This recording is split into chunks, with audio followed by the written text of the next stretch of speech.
it does seem peculiar and odd that this conversation keeps creeping on. And I sometimes wonder if in some ways both sides are getting something out of it, and that we have to be careful that what we're not enjoying is a kind of anger, or sort of just enjoying the kind of enmity that it seems to evoke in people. Hello there, you Awakening Wonders. We're taking a quick break at the moment, and we'll be back with a variety of new content offerings. You might have seen our Pizzagate special, and it was a good thing to make because you can only actually watch something like that on Rumble. Anyway, I'm also doing this podcast, Actual Friends, with Dave Rubin and Sage Steele, Gillian Michaels. Have a look at this moment from the conversation.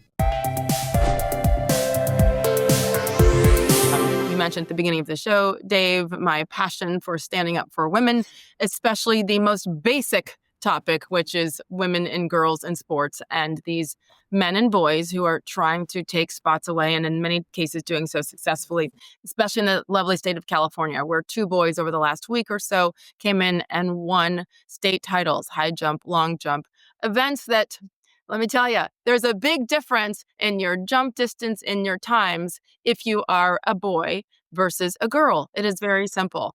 And here's the key. This has been going on for a long time, but because of what just happened over the last week, our commander-in-chief, Donald Trump, has said he is on the verge of handing out large-scale fines to the state of California. This is one of the news breaks here. A biological male competed in California girls' state finals, winning big.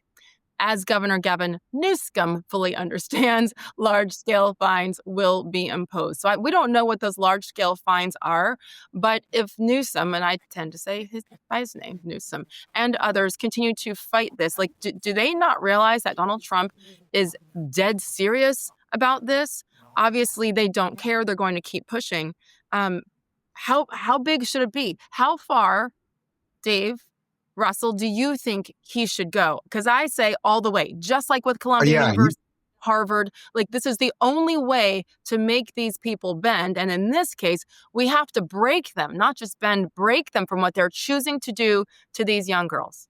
I totally agree. You have to go all the way. It's actually directly connected to what Russell was just talking about truth. And then if you don't start with truth, then everything will spin completely out of control. The idea at this point, after Trump is back again and the culture has shifted, that they're still going, they're still allowing the charade, that anyone is participating in this farce is completely insane. And, I don't want the government really coming in to dictate all of these things. That's the last position I would ever want the government to do. But at some point when things are so wildly out of control, when the systems have all broke down so that in California you have boys beating girls in all of these sports, which every time I see one of these videos, they still pop out. And at this point, my reaction now is more about the parents than about what's happening on the field or on the court or anything else. I'm like, how does a father subject his daughter to this? So if no one is going to do anything, and I can only imagine, a lot of people I see saying, the girls just shouldn't participate. No. But why should we steal this away from the girls? Like, I get the inclination there, right? Like they shouldn't humiliate themselves or lose to a boy or whatever. I get the inclination. But then you're basically saying to a girl, all right, then don't participate in sports if a boy is there. And that's not fair either. So, I would say go all the way.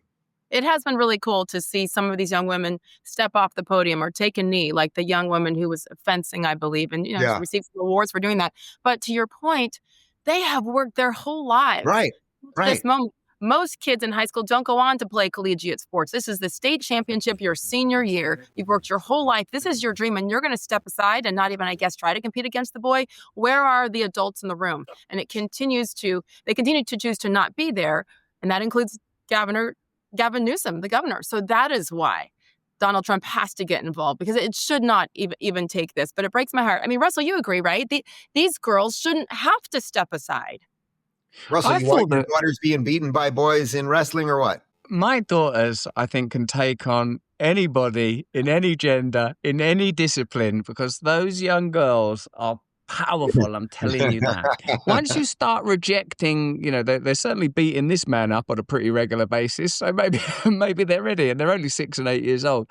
But what's interesting, I think, is that Gavin Newsom appeared to be, perhaps in a cynical attempt to curry favour, repositioning, in particular on this matter publicly, I believe, when he was speaking with Charlie Kirk. Would you say no men in female sports? Well, I think it's an issue of fairness. I completely agree with you on that. It doesn't surprise me that's not made its all the way through to legislation. I was kind of most struck by the point made, I think, by Marco Rubio some time ago, where he said, why have separate categories at all then? If there are no distinctions, you don't need the category of women's sports. I thought that was a pretty good argument. I do feel that if you're a person that identifies in a different way or wants to dress in a different way, that's, I think, individual freedom should afford that, and it's not something that I would seek to judge anybody on. But when it comes to the very particular matter of sports and combat sports, which are by their nature physical and physically determined, it seems that there ought be a consensus perhaps derived by the participants in the sports themselves. And I think it's pretty clear the way that would go. It does seem peculiar and odd that this conversation keeps creeping on. And I sometimes wonder if in some ways both sides are getting something out of it, and that we have to be careful that what we're not enjoying is a kind of anger, or sort of just enjoying the kind of enmity that it seems to evoke in people. But for me, I have a kind of, got to tell you, I love football, right, in the UK. And I know I used to just read online media, and I used to read a lot because I used to write for the Guardian newspaper. I used to write a column on football every week. And it was like, I'm not an expert in the game. I'm just a fan.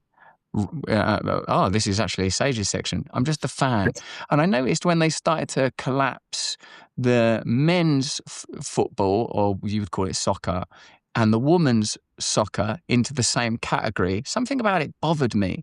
And not because I'm a father of daughters. I want my daughters to play sport and to excel at sport. But in our country, like your country, football's it's a part of the culture. And if you start to report on Arsenal beat Man United yesterday, and you find out that you mean in the Women's League, it's just sort of a bit confusing why you put it there. It doesn't hurt to have it on a different page. Like, why is the culture pushing women's sports in the way that it is, as if the culture itself is where morality and sacredness takes place? If women want to play sports, do it. Not to mention, it's a male-subsidized league. We gave you a fucking league. None of you showed up. Where are all the feminists? None of you went to the fucking games. I've heard people talk about the Women's Basketball Association. It's like, they can't make it kind of work economically, and we're being forced to watch it and enjoy it. And so if people want to do it, it's okay, but it doesn't have to, the reason football in my country works, and presumably all major league sports in your country, is because they're working economically. People want to watch it and they want to pay for it. That's why male athletes are getting more money than female athletes, because the sport's generating more revenue. It's not gender inequality, it's economics. So you're trying to make economics and culture sacred somehow, make it represent your values. But the values change all the time. It might be different in a week. It's gay pride, and they're not doing all the emblems this week. They don't believe in that anymore. They don't put the pronouns in the bio in the same way anymore because they don't really believe it. They don't know what to believe in. Listen, if you're trying to make yourself feel okay by changing your gender, then participating in wrestling, and you want to participate in the new gender, I guess the world's changing so quick, we need another category that's that category. Because, I suppose when it comes down to it, the advantages that are granted biologically to men when it comes to fighting, when you're talking about excellence, the competition is starting to be voided. Maybe if you want to get totally postmodern, you'd say, well, what about sports teams that have got more money than other sports teams? Is that a fair fight? In the end, at some point, we're going to just have to say the culture is eating itself, man, because it don't have no real values. Yeah, and chicks are better at cleaning, so it is what it is, right? That's right. That's a good point. Oh my God. Come on, Steele. That all right, part Sage. is 100% true. All I'm going to say is the one thing that does not change is science. #science. Men can't be women. Women can't be men. Dress however you want. Sleep with whoever you want to sleep with. But don't enter into those spaces where there are biological advantages. I hope Trump crushes California and everybody else who tries to keep pushing it. I'm done. And I'm just saying that. There's not a dust bunny to be seen behind you. Look at that place, spick and span.